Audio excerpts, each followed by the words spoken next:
Welcome to Impact Signals, social impact at the scale of AI. I'm Charlie. And I'm Sarah. It's Saturday, March 21st, 2026, and this is episode 36. 5 stories today, from a major restructuring of U.S. disaster aid infrastructure to an AI teacher coaching platform scaling to 22,000 classrooms in Nigeria's conflict zones. Let's start with a big structural shift in how the United States organizes humanitarian response. Yesterday, the State Department announced the creation of a new Bureau of Disaster and Humanitarian Response, a 200-person bureau in Washington that takes over key functions from the now dismantled USAID. The bureau isn't just a rebrand. It comes with 12 regional hubs on the ground: Miami, Bogotá, Guatemala City, Santo Domingo, Kyiv, Amman, Addis Ababa, Nairobi, Dakar, Bangkok, Dhaka, Manila. And those locations matter. They're not random. They map directly onto the highest frequency disaster corridors: Latin America for hurricane and flood response, Sub-Saharan Africa for drought, conflict displacement, and food insecurity, South and Southeast Asia for cyclone and flooding, and Kyiv, Amman, ongoing humanitarian operations in conflict zones. What this means for practitioners is your U.S. government counterpart is no longer a single agency headquartered in Washington. It's a network, and your primary point of contact is about to shift to whichever regional hub covers your geography. The funding mechanism also changed.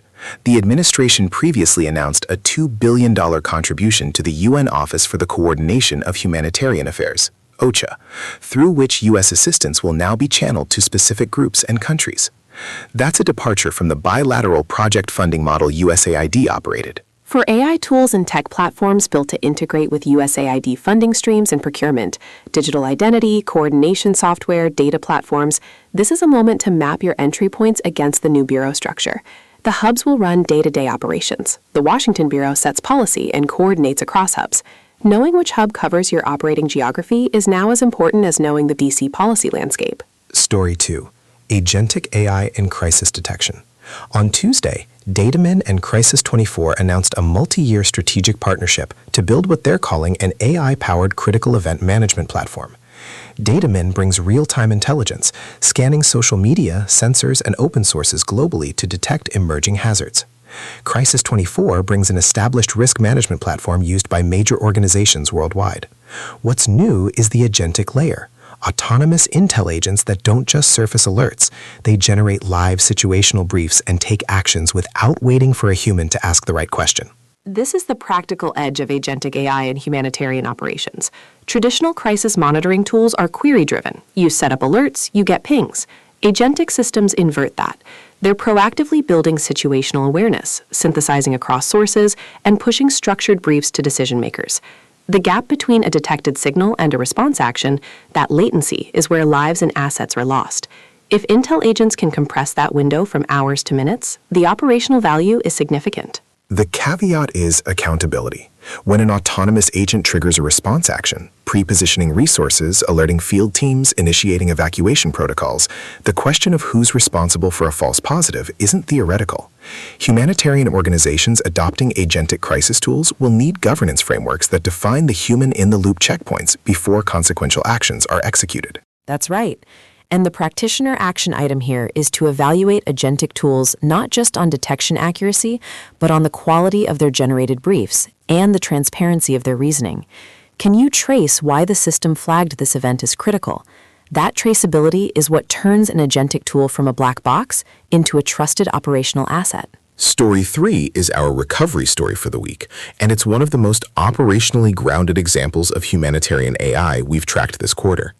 The International Rescue Committee published a report earlier this month documenting the scale-up of their Aprendia platform, an AI-driven teacher professional development chatbot in northeast Nigeria. The numbers here are striking. Aprendia launched with roughly 400 teachers in Borno, Adamawa, and Yobe states, 3 of the most conflict-affected states in Nigeria, where school disruption is severe and teacher support infrastructure is nearly non-existent. It's now reached 4,700 teachers, and the IRC is projecting 22,000 before the end of 2026. The MasterCard Center for Inclusive Growth and Data.org funded it through the AI to AI Challenge. What's the design philosophy behind it? Because crisis context AI tools fail constantly when they don't account for the operating environment. Aprendia was built around the constraints of the operating environment, not around what's technically impressive. It runs on basic messaging apps, no smartphone required for full functionality. It's asynchronous, so teachers engage on their own schedule, not during class. It supports local languages. It focuses on classroom management and foundational skills, practical teaching knowledge, not theory. And it's deployed in partnership with the state ministries of education, which means it's embedded in the institutional structure, not bypassing it. That institutional embeddedness is crucial. AI tools that operate outside local government structures, even well-intentioned ones, tend to collapse when donor funding cycles end. If the ministries of education are co-owners of this platform, there's a pathway to sustainability that purely NGO-operated tools rarely achieve. Exactly. And for practitioners designing AI-enabled programs in crisis contexts, low bandwidth, asynchronous, local language, institutionally embedded, Aprendia is the reference architecture. Story 4 brings us to South Asia. Earlier this week, at the India AI Impact Summit wrapping up in New Delhi, details emerged about the scope of India's AI investment in disaster early warning. The Ministry of Earth Sciences has deployed a 22 petaflops high-performance computing cluster, dedicating 10% of that capacity specifically to AI workloads.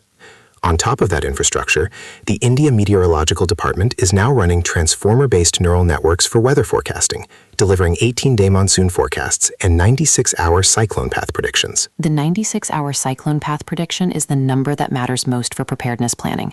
Traditional ensemble forecast models struggle to get reliable cyclone track predictions beyond 72 hours at the resolution needed for evacuation decisions.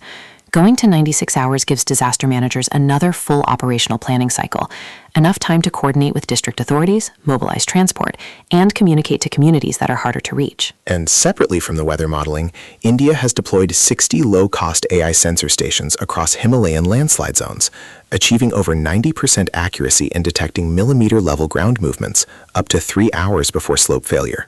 3 hours of warning for landslide events is significant.